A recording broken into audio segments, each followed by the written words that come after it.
சாண்டில்யனின் ராஜதிலகம். அத்தியாயம் 18. தலையும் நிலையும். இளவரசன் சுட்டிக்காட்டிய இரும்பு கொல்லர் இருவரை கண்டதும் மைவழி செல்வி மதிமயங்கி, ஐயோ இவர்களா என்று அச்சம் துவங்கிய சொற்களை உச்சரித்ததன்றி அவள் கால்கள் நிற்கும் சக்தியை இழந்தனவாகையால் குடிசையின் கூரை மூங்கிலை சற்று இறுக கையொன்றால் பிடித்துக் கொள்ளவும் செய்தாள். மேற்கொண்டு பேசும் சக்தியை இழந்த அவள் இரும்பு கொல்லர் இருவரையும் பல வினாடிகள் வெறுத்து பார்த்து கொண்டே நின்றாள். அப்பொழுது மாலை முற்றி இருளும் கவியத் தொடங்கிவிட்டதா. மறந்தவர் இருவரும் 2 பந்தங்களை கொளுத்தி கொல்லர் உட்கார்ந்திருந்த இடத்தில் நட்டுவிட்டதன் விளைவாக கொல்லர் இருவர் மீதும் பந்தத்தின் வெளிச்சம் நன்றாகவே விழுந்திருந்தது. அந்தகாரம் மெல்ல மெல்ல அந்த பகுதியை சூழத் தொடங்கிவிடவே குடிசைகளின் வாயில்களில் விளக்குகள் ஏற்றப்பட்டபடியால் பரதவரின் அந்த குடியிருப்பு பகுதி மிக ரம்யமாகவும் மங்களமாகவும் காட்சியளித்தது. விளக்குகளுக்கு எண்ணெய் விட்டு திரியை தூண்டிவிட்ட பரதவ பெண்களின் விரல்களில் பட்ட எண்ணெயை தலையில் தடவிக்கொண்ட போது அவர்கள் வளையல்கள் செய்த ஒலி சங்கீதம் போல ஒலித்தது. அந்த சூழ்நிலையில் இருள் மூண்டதால் துறைமுக பகுதியில் இருந்த சிச்சிலி பறவைகள் கூண்டுகளை நோக்கி பறக்கும் ஒலியும் அவை கிளப்பிய கிலா கிலா நாதமும் சூழ்நிலையை பேரின்ப நிலைக்கு கொண்டு போய் கொண்டிருந்தன. அன்று பௌர்ணமிக்கு அடுத்த பிரதமை திதியின் காரணமாக 2 நாழிகைக்கு பிறகு சந்திரன் வானத்தில் தோன்றுவான். ஆகையால் அதுவரை தங்கள் ராஜ்யம் பலிக்கும் என்ற மமதையால் குடிசை விளக்குகள் காற்றில் ஆடிச் செலுத்த காட்சியும் காண்பவர் உள்ளத்தை ஈர்த்துக் கொண்டிருந்த பெரும் வளர்ப்பு கோழிகளும் குஞ்சுகளும் அப்படியும் எப்படியும் தலைகளை ஆட்டியதும் கூட உள்ளத்தை மயக்கும் காட்சியாகத்தான் இருந்தது. இத்தனை இன்பக் காட்சிகளையும் சாதாரண காலத்தில் பார்த்து ரசிக்கக்கூடிய மைவழி செல்வி அன்று மட்டும் எதையும் ரசிக்கும் தன்மையில் இல்லாமல் 2 இரும்பு கொல்லர்களை மட்டும் பார்த்து கொண்டே இருந்தாள். அவர்கள் வரவு மீண்டும் தனது நிலையை மிக கேவலமாக அடித்துவிட்டதை உணர்ந்து அவள் மார்பு திக்கு திக்கென்று அடித்துக் கொண்டது. அவர்கள் இருவரில் ஒருவர் தனது தந்தை இந்திரவர்மர் என்பதையும் இன்னொருவர் புலவர் போல் வேடமணிந்திருந்த மனிதர் என்பதையும் உணர்ந்த வினாடிகளிலிருந்து அவள் பெரும் தயக்கமும் திகிலும் கொண்டிருந்தாள். அதனால் முதலில் வெளியிட்ட 2 அதிர்ச்சி சொற்களுக்கு பிறகு நீண்ட நேரம் எதுவுமே பேசாமல் நின்று விட்டாள். அவள் அதிர்ச்சிக்கு காரணம் நன்றாக புரிந்திருந்தது.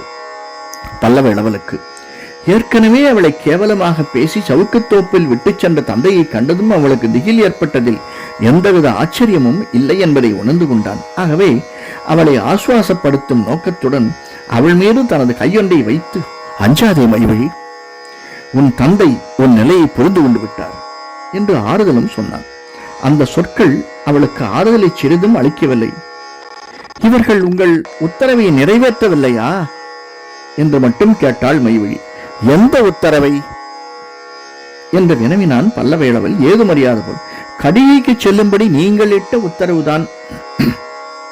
இல்லை, நிறைவேற்றவில்லை. ஏன் நிறைவேற்ற முடியவில்லை? மாமல்லபுரத்தின் வழிகள் ஒவ்வொன்றும் சாளுக்கிய வீரர்களால் பலமாக காக்கப்பட்டிருக்கிறது. எல்லா பாறைகளுமா? ஆம். குறுக்கு வழிகள்?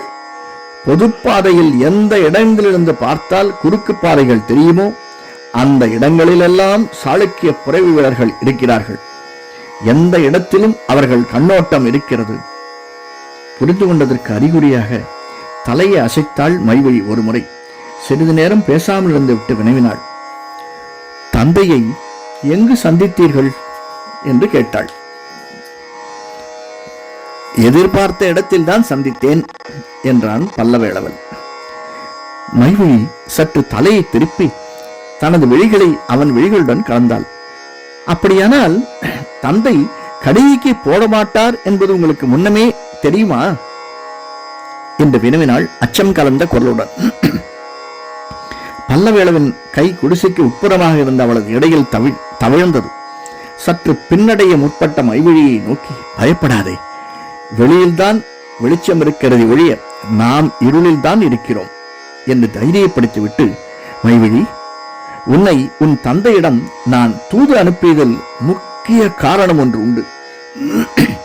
சாளுக்கியர் மல்லைக்குள் புகுந்ததை பிரகடனப்படுத்தியதற்கும் அவர்கள் ஆக்கிரமிப்பதற்கும் இடையில் உன் தந்தை தப்பிவிட அவகாசம் இருக்கும் என்று எண்ணினேன். ஆனால் அத்தனை துரிதமாக அத்தனை ஆபத்திலும் தன்னந்தனியாக உன்னை தோப்பின் நடுவில் இருந்த குடிசைக்கு அனுப்பினேன். ஆனால் சாளுக்கியர்கள் ஆங்காங்கு பாதைகளில் காவல் படைப்பிரிவுகளை நிறுத்திக் கொண்டே வந்து கடல் மலையில் பிரவேசித்து விட்டார்கள். ஆக்கிரமிப்பை அவர்கள் பிரகடனப்படுத்திய சமயத்தில் கடல் மல்லையின் வழிகள் அடைக்கப்பட்டு மல்லை மாநகர் சாளுக்கியரின் இரும்பு கவசத்தில் அடைப்பட்டு கொண்டு விட்டது. இதையும் நான் முன்பே ஊகித்திருந்தேன். அப்படியானால் என் தந்தையை ஏன் கடிகைக்கு போகச் சொன்னீர்கள் என்றாள் மைவிழி. நமக்கு இப்பொழுது பெரும் பாதுகாப்பு காஞ்சியின் சர்வகலாசாலையின் கடிகையில் தான். முடிந்தால் அந்த இடத்தை உன் தந்தை அடையும் என்று நினைத்தேன். முடியாவிட்டால் என்ன செய்ய வேண்டும் என்பதற்கும் முன்னேற்பாடு இருந்தது என்று விளக்கினான் பல்லவேலவன். என்ன முன்னேற்பாடு? மைவிழியின் கேள்வியில் ஆர்வம் தெரிந்தது. இத்தனை முன்னேற்பாடு செய்யக்கூடிய இளவரசர் தன் தந்தை தன்னை பற்றி தவறாக நினைக்கக்கூடும் என்பதை ஏன் முன்கூட்டி ஊகிக்கவில்லை என்று நினைத்தாள். அவள் உள்ளத்தில் ஓடிய எண்ணங்களை புரிந்து கொண்ட ராஜசிம்மன், மைவிழி, சுமார் 1 மாதத்திற்கு முன்பிருந்தே சாளுக்கியர் படையெடுப்பை எதிர்பார்த்து நானும் உன் தந்தையும் மாமல்லபுரம் சாளுக்கியர் வசமானால் என்ன செய்வது என்பதை பற்றி முடிவு செய்திருந்தோம். எனது தந்தை பரமேஸ்வர பல்லவர் சாளுக்கியர் படையெடுப்பு ஏற்படுமானால் காஞ்சியிலோ மாமல்லபுரத்திலோ போர் நிகழக்கூடாது என்று திட்டமாக சொல்லிவிட்டதால் மாமல்லபுரத்திலிருந்து தப்பும் வழிகளை திட்டவட்டமாக முடிவு செய்திருந்தோம். முடிந்தால் முன்னதாக காஞ்சியை அடைந்து விடுவது, இல்லையேல் பக்கத்து ஊர் ஒன்றில் ஒளிந்திருந்து பிறகு காஞ்சிக்கு போவது என்று தீர்மானித்தோம். அந்த திட்டப்படியே நடந்து கொண்டோம். உன் தந்தை தப்பிக்கு காஞ்சி போயிராவிட்டால் அவன் இருக்கக்கூடிய இடம் எது என்பது தெரிந்திருந்தால் அங்கு போய் அவரை சந்திருப்பேன். அழைத்து வந்தேன். இருவரையும் காஞ்சியின் கொள்ளர்களாக மாற்றினேன் என்று விளக்கினான் பல்லவேலவன். என் தந்தையை இந்த பரதவருக்கு தெரியாதா? நன்றாக தெரியும். தெரியும்? தெரியாததாக பாசாங்கு செய்வார்கள். பரதவர்களை விட சிறந்த ஒற்றர்களும் நுட்ப அறிவு உள்ளவர்களும் இந்த நாட்டில் வேறு யாருமே இல்லை. கரிகாலன் காலத்திலிருந்து தமிழர்களின் கடல் பாதுகாப்பு அவர்களிடம்தான் இருந்து வருகிறது. உன் தந்தையை இரும்பு கொல்லர் என்று அறிமுகப்படுத்தியதும் பரதவர் தலைவன் அப்படியே ஆமோதித்தான். மற்றவர்கள் மாற்று பேசவில்லை. நான் எதை சொன்னாலும் செய்தாலும் அதற்கு காரணம் இருக்கும் என்பதை என்னை சேர்ந்தவர்களுக்கு தெரியும். உங்களைச் சேர்ந்தவர்களுக்கா? ஆம். நல்ல அழகு. ஏன் அழகில்லாமல் என்ன? நீங்கள் மன்னர் குலம், அவர்கள் செம்பட ஜாதி. ராஜசிம்மன் நகைத்தான். ஏன் நகைக்கிறீர்கள் என்று சீற்றத்துடன் கேட்டாள் மைவிழி. சிறிது நேரம் பதில் சொல்லவில்லை இளவரசன். பதில் சொன்ன போது அவன் குரலில் உணர்ச்சி மிகுந்து கிடந்தது. மைவிழி, சாளுக்கியரின் அம்புகள் பாயும்போது, வாட்கள் நுழையும் போது என் உடலிலிருந்தும் அந்த பரதவன் உடலிலிருந்தும் சொட்டும் ரத்தம் ஒரே வித சிவப்பாகத்தான் இருக்கும். எங்கள் உயிர்கள் பறந்துவிட்டால் உடல்கள் ஒரே விதமாகத்தான் விரைக்கும். ஒளியிழந்த கண்கள் வானத்தை நோக்கும் போது ஒரே விதமாகத்தான் நோக்கும். நீ கீழ்குலத்தான் நினைக்கும் அதோ அந்த பரதவன் மனதில் இருக்கும் பல்லவ நாட்டு பற்று என் மனது பற்றை விட எந்த விதத்திலும் குறைந்ததில்லை. புரிந்துகொள் மைவிழி, புரிந்துகொள் என்று உணர்ச்சி பொங்க குரல் தழுதழுக்க பேசிய பல்லவேளவன், இன்னும் சிறிது நேரத்தில் நாம் புறப்பட போகிறோம், சித்தமாயிரு என்று கூறிவிட்டு வெளியே செல்ல முயன்றான். அவன் கையை பற்றி சிறிது நிறுத்தி மைவிழி சொன்னாள், அப்பா, பரதவரை பற்றி கேட்டதும் எத்தனை வெகுண்டு விட்டீர்கள் என்று. ராஜசிம்மன் சற்று நின்று திரும்பி குடிசைக்குள் அவளை அழைத்துச் சென்று இருளில் அவளை 2 கைகளாலும் இருக்கினான். அந்த நிலையில் சொன்னான், மைவிழி, நமது குடிமக்கள் நம்மை விட 1000 மடங்கு உயர்ந்தவர்கள். அவர்கள் ஆதரவு இல்லையில் மன்னன் மகுடம் அவன் தலையில் நிற்காது. அவர்கள் இல்லையில் அவன் பஞ்சனையை தயாரிக்க யாரும் இருக்க மாட்டார்கள். அவர்கள் இல்லையில் அவனுக்கு அரிசுவை உண்டு இல்லை, ஆடை இல்லை, அம்சத்தொழிகா மஞ்சமில்லை, ஆபரணங்கள் இல்லை, அதிகாரங்கள் இல்லை. இதை நன்றாய் நினைவில் வைத்துக்கொள். மைவிழி அவனுக்கு மக்களிடமிருந்த அன்பை எண்ணி வியந்தாள். அந்த சமயத்தில் இன்னொரு சந்தேகமும் கேட்டாள். என் தந்தையுடன் வந்திருக்கிறாரே, அந்த புலவர் யார்? அவன் பதில் அவளை தூக்கி வாரி போட்டது. பல்லவர் படைத்தலைவர் பலபத்ரவர்மர் என்று மிகுந்த மரியாதையுடன் சொன்னான் பல்லவ இளவல். இதை கேட்டதும் மைவிழிக்கு ஏற்பட்டது அதிர்ச்சி மட்டுமல்ல, வியப்பும் மண்டியது அவள் இதயத்தில். இவர் உங்கள் தந்தையுடன் செல்லவில்லையா? இல்லை. ஏன்? என்னிடம் வேலை இருக்கிறது அவருக்கு. என்ன வேலையோ? காஞ்சியில் சொல்கிறேன், அதுவரை பொறுத்திரு மைவிழி. இப்பொழுது நாம் செய்ய வேண்டிய முக்கிய காரியங்கள். காஞ்சியை அடைய வேண்டும். புறப்பட சித்தம் செய்து கொள் என்று கூறிவிட்டு குடிசைக்கு வெளியே சென்று விட்டான் ராஜசிம்மன். அடுத்த 2 நாழிகைகளில் அனைவரும் உணவை முடித்துக் கொண்டு சித்தமானதும் நீளமான மூடு வண்டி ஒன்று கொண்டு வரப்பட்டது. அந்த வண்டியில் சவுக்கு கழிகளை பக்கங்களில் அடுக்கி இந்திரவர்மனையும் மைவிழியையும் நடுவிலும் பலபத்ரவர்மனை பின்கோடியிலும் உட்கார வைத்த ராஜசிம்மன் முன்புறத்தில் வீரபாகுவை உட்கார வைத்தான். அவனுக்கு அருகில் சீனனியை உட்கார வைத்து முகப்பில் தான் ஏறி உட்கார்ந்து கொண்டு வண்டியின் கயிறுகளை கையில் ஏந்தி சாட்டையையும் எடுத்துக்கொண்டான். உள்ளிருப்பவர்களை நோக்கி, நீங்கள் இருவரும் இரும்பு கொல்லர்கள்.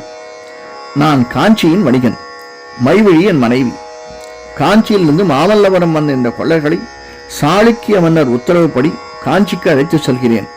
அவர்கள் தப்பி ஓடாதிருக்க மன்னர் அவரது உபதளபதி வீரபாகுவை அனுப்பியிருக்கிறார். இந்த சீனன் வீரபாகுவின் கையாள். இதுதான் இந்த பயணத்தில் நமது நிலை. இப்பொழுது ஆபத்தான பயணத்தை துவக்குகிறோம்.